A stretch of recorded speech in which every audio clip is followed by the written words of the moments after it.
بسم الله الرحمن الرحيم يا أيها الذين آمنوا اتقوا الله ولتنظر نفس ما قدمت لغد واتقوا الله إن الله خبير بما تعملون۔ اے ایمان والو، اللہ سے ڈرتے رہو اور ہر شخص کو دیکھنا چاہیے کہ اس نے کل یعنی آخرت کے لیے کیا سامان بھیجا ہے، اور ہم پھر کہتے ہیں کہ اللہ سے ڈرتے رہو، بے شک اللہ تمہارے سب اعمال سے خبردار ہے۔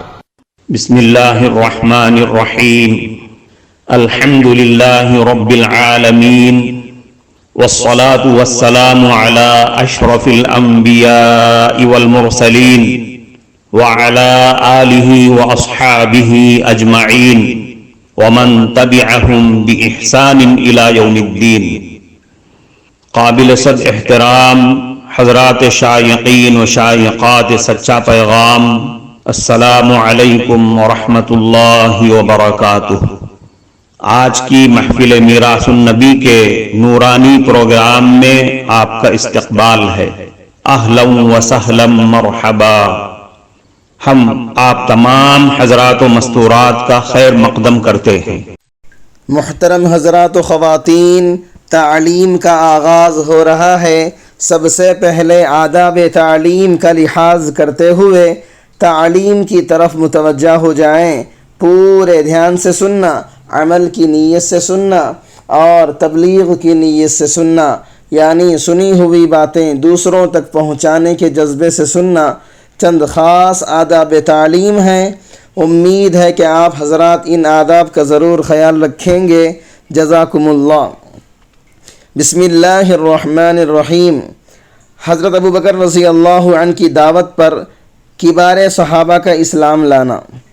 حضرت عائشہ رضی اللہ عنہ فرماتی ہیں کہ حضرت ابوبکر رضی اللہ عنہ حضور صلی اللہ علیہ وسلم کے زمانے جاہلیت کے دوست تھے۔ ایک دن حضور صلی اللہ علیہ وسلم کی ملاقات کے ارادے سے گھر سے نکلے۔ آپ صلی اللہ علیہ وسلم سے ملاقات ہو گئی تو عرض کیا، اے ابو القاسم، یہ حضور صلی اللہ علیہ وسلم کی کنیت ہے، کیا بات ہے آپ اپنی قوم کی مجلسوں میں نظر نہیں آ رہے ہیں؟ اور لوگ یہ الزام لگاتے ہیں کہ آپ ان کے آباء و اجداد وغیرہ کے عیوب بیان کرتے ہیں۔ حضور صلی اللہ علیہ وسلم نے فرمایا، میں اللہ کا رسول ہوں اور تم کو اللہ کی طرف بلاتا ہوں۔ جو ہی حضور صلی اللہ علیہ وسلم نے اپنی بات پوری فرمائی، حضرت ابوبکر رضی اللہ عنہ فوراً مسلمان ہو گئے۔ حضور صلی اللہ علیہ وسلم حضرت ابوبکر رضی اللہ عنہ کے اسلام لانے سے اس قدر خوشی کے ساتھ واپس ہوئے کہ کوئی بھی مکے کی ان دونوں پہاڑیوں کے درمیان، جن کو اخشبین کہتے ہیں، آپ سے زیادہ خوش نہیں تھا۔ یعنی حضرت ابوبکر رضی اللہ عنہ کے اسلام لانے سے آپ صلی اللہ علیہ وسلم کو بہت زیادہ خوشی ہوئی، اور حضرت ابوبکر رضی اللہ عنہ وہاں سے حضرت عثمان ابن عفان، حضرت طلحہ ابن عبید اللہ، حضرت زبیر ابن العوام، حضرت سعد ابن ابی وقاص رضی اللہ عنہم کے پاس تشریف لے گئے۔ یہ حضرات بھی مسلمان ہو گئے۔ دوسرے روز حضرت ابوبکر رضی اللہ عنہ حضور صلی اللہ علیہ وسلم کے پاس، حضرت عثمان ابن مظعون، حضرت ابو عبیدہ ابن جراح، حضرت عبد الرحمن ابن عوف، حضرت ابو سلمہ ابن عبد الاسد اور حضرت ارقم ابن ابو الارقم رضی اللہ عنہم کو لے کر حاضر ہوئے، اور یہ تمام حضرات بھی مشرف با اسلام ہو گئے۔ حضرت وحشی رضی اللہ عنہ کے اسلام لانے کا واقعہ۔ حضرت عبداللہ ابن عباس رضی اللہ عنہما فرماتے ہیں کہ حضور صلی اللہ علیہ وسلم نے حضرت حمزہ رضی اللہ عنہ کے قاتل وحشی ابن حرب کے پاس اسلام کی دعوت دینے کے لیے آدمی کو بھیجا۔ حضرت وحشی نے جواب میں یہ پیغام بھیجا کہ آپ مجھے کیسے اسلام کی دعوت دے رہے ہیں، حالانکہ آپ خود یہ کہتے ہیں کہ قاتل اور مشرک اور زانی دوزخ میں جائیں گے اور قیامت کے دن ان پر عذاب دگنا ہوگا۔ اور ہمیشہ ذلیل ہو کر جہنم میں پڑے رہیں گے، اور میں نے یہ سب کام کر لیے ہیں، تو کیا میرے لیے آپ کے خیال میں ان برے کاموں کی سزا سے بچنے کی کوئی گنجائش ہے؟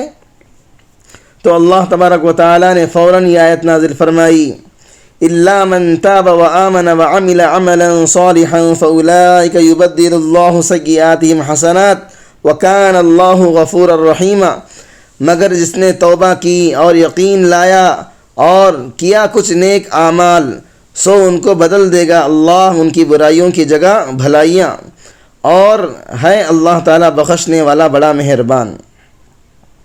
اس آیت کو سن کر حضرت وحشی نے کہا، توبہ اور ایمان اور عمل صالح کی شرط بہت کڑی ہے، شاید میں اسے پورا نہ کر سکوں۔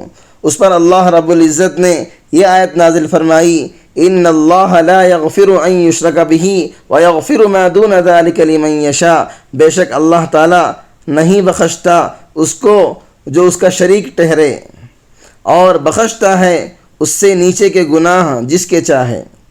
اس پر حضرت وحشی نے کہا، مغفرت تو اللہ تعالیٰ کے چاہنے پر موقوف ہو گئی، پتہ نہیں اللہ تعالیٰ مجھے معاف کریں گے یا نہیں، کیا اس کے علاوہ کچھ اور بھی گنجائش ہے؟ تو اللہ تعالیٰ نے یہ آیت نازل فرمائی، یا عبادی الذین اسرفوا علی انفسہم لا تقنطوا من رحمت اللہ ان اللہ یغفر الذنوب جمیعا انہ هو الغفور الرحیم، اے میرے بندو جنہوں نے زیادتی کی ہے اپنی جان پر، آس مت توڑو، نا امید مت ہو جاؤ اللہ کی مہربانی سے، بے شک اللہ تعالیٰ بخشتا ہے تمام گناہ، وہی ہے گناہ معاف کرنے والا مہربان۔ اس پر حضرت وحشی نے فرمایا، ہاں یہ ٹھیک ہے، اور مسلمان ہو گئے۔ اس پر لوگوں نے عرض کیا، اے اللہ کے نبی، ہم نے بھی وہی گناہ کیے ہیں جو حضرت وحشی نے کیے تھے، تو یہ آیت ہمارے لیے بھی ہے؟ آپ صلی اللہ علیہ وسلم نے فرمایا، ہاں یہ تمام مسلمانوں کے لیے ہے۔ آپ صلی اللہ علیہ وسلم کی دعا کے بدولت حضرت ابو ہریرہ رضی اللہ عنہ کی والدہ کا اسلام قبول کر لینا۔ حضرت ابو ہریرہ رضی اللہ عنہ فرماتے ہیں کہ میری والدہ مشرکہ تھیں، میں ان کو اسلام کی دعوت دیا کرتا تھا۔ ایک دن میں نے ان کو دعوت دی، انہوں نے مجھے حضور صلی اللہ علیہ وسلم کے بارے میں بڑی ناگوار باتیں سنائی۔ میں روتا ہوا آپ صلی اللہ علیہ وسلم کی خدمت میں حاضر ہوا اور عرض کیا، اے اللہ کے رسول، میں اپنی والدہ کو اسلام کی دعوت دیا کرتا تھا، وہ انکار کر دیا کرتی تھیں، آج میں نے ان کو دعوت دی تو انہوں نے مجھے آپ کے بارے میں بڑی ناگوار باتیں کہیں۔ آپ اللہ تعالیٰ سے دعا کریں کہ اللہ تعالیٰ ابو ہریرہ کی والدہ کو ہدایت دے دے۔ آپ صلی اللہ علیہ وسلم نے فرمایا، اے اللہ ابو ہریرہ کی والدہ کو ہدایت دے دے۔ میں حضور صلی اللہ علیہ وسلم کی دعا سن کر خوشی خوشی گھر کو چلا گیا۔ وہاں پہنچ کر میں نے دروازہ کھولنا چاہا لیکن دروازہ بند تھا۔ میری والدہ نے میرے قدموں کی آہٹ سن کر کہا، ابو ہریرہ ذرا ٹھہر جاؤ۔ میں نے پانی کے گرنے کی آواز سنی، یعنی میری والدہ اسلام میں داخل ہونے کے لیے غسل کر رہی تھی۔ میری والدہ نے کپڑے پہن لیے اور جلدی میں دوپٹہ نہ اوڑھ سکیں اور دروازہ کھول کر کہا، اے ابو ہریرہ، اشہد ان لا الہ الا اللہ و اشہد ان محمد عبدہ و رسولہ۔ وہ فرماتے ہیں، میں نے حضور صلی اللہ علیہ وسلم کی خدمت میں واپس آ کر آپ صلی اللہ علیہ وسلم کو بتایا۔ آپ صلی اللہ علیہ وسلم نے اللہ کا شکر ادا کیا اور دعا خیر فرمائی۔ محترم ناظرین کرام، اس دینی اور ایمانی بیان کو سننے کے دوران ہی اس کو لائک کر دیجئے اور شیئر بھی کر دیجئے تاکہ دوسرے بھی اس سے فائدہ اٹھا سکیں۔ اللہ آپ کو جزائے خیر عطا فرمائے۔ حضرت ابوبکر رضی اللہ عنہ اور یوم الحساب کا خوف۔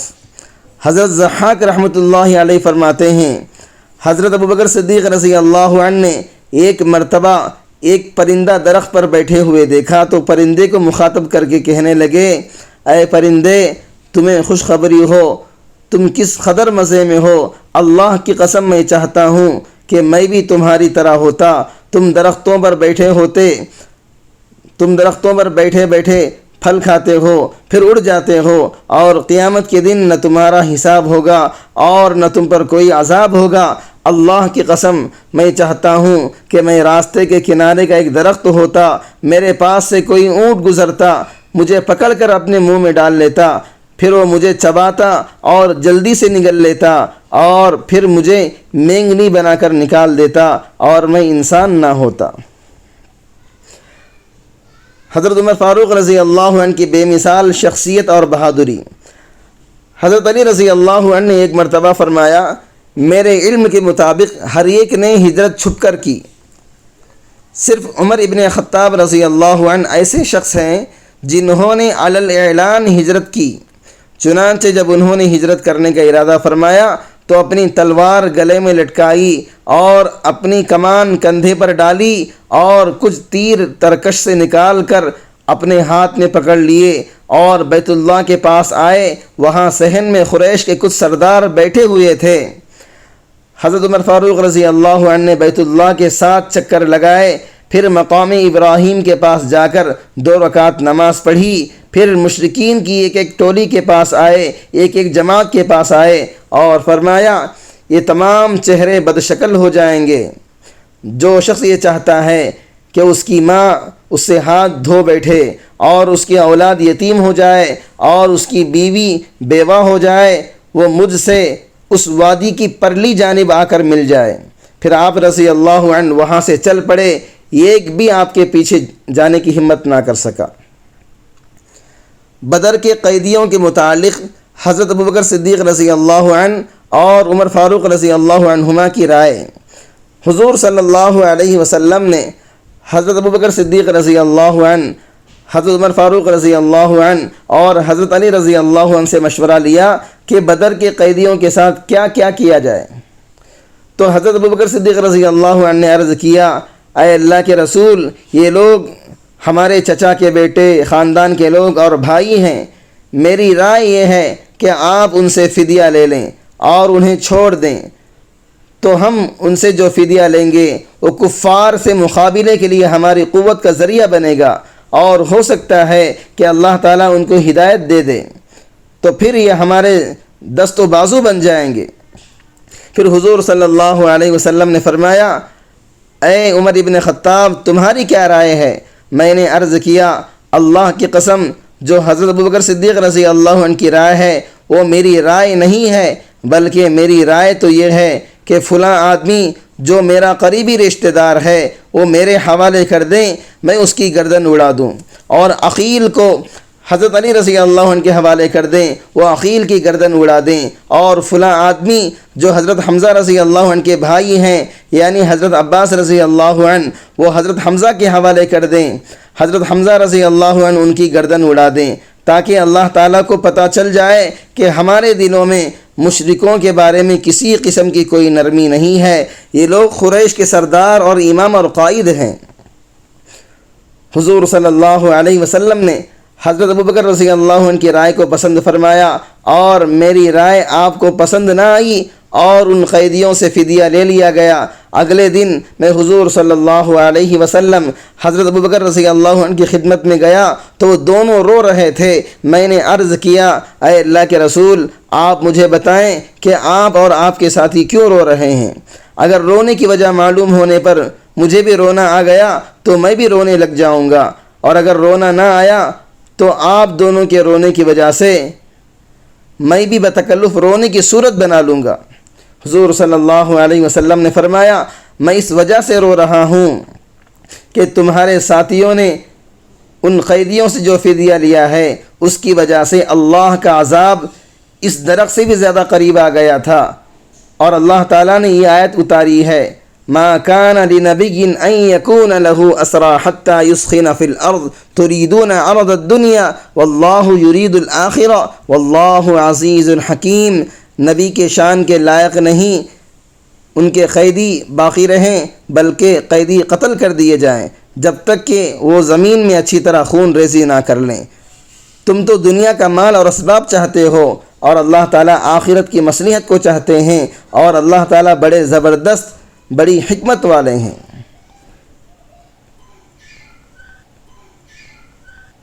کفارہ مجلس کی دعا پڑھ لیجئے۔ سبحانک اللہم و بحمدک اشہد ان لا الہ الا انت استغفرک و اتوب الیک.